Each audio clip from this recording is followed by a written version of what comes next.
Labo baka ISA Private Investigation sebaphothuleke bafunzi laba11 lebe bakatse ke bangenele tona ke tifundvo tebuseshi.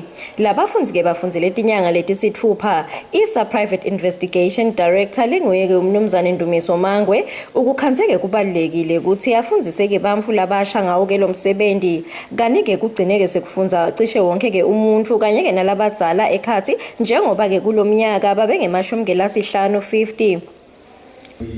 Psychology yabo yokusilomfu because kunalawo labazifini ufuna umuntu ukuthi ufike khona yabo but ke kuya ngeability yakho ukuthi mina nje ngahle lokuthi so I'm so happy at this time. I saw some effort coming from both sides. I think we'll even create more content so that we can add more knowledge and we can go from there and even tackle other things. But I think your organizations will benefit a lot. I worked a lot with auditors, right? I worked a lot with auditors for many companies. Compliance conscious. Network na accountants esiwasebenzisa refresh naze kufuneka ukuthi audit kuphela kweminyaka refresh as a consultant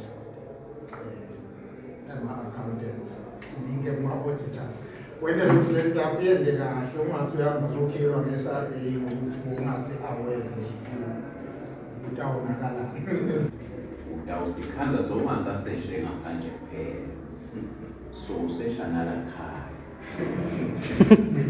funa ke esuba careful nala ngoba funa ukubona ukuthi ube nale perspective ukuthi malayi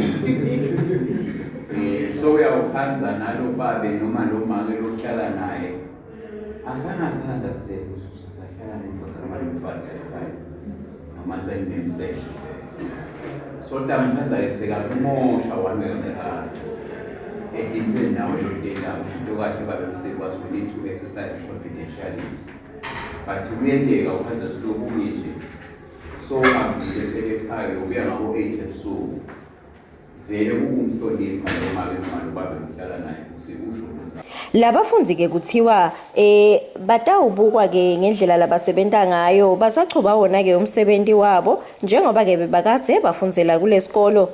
Etindzabeni yeSiswati channel kubika noNhlanhla Thwala ngina noNdobeko Thabetse kaManzini.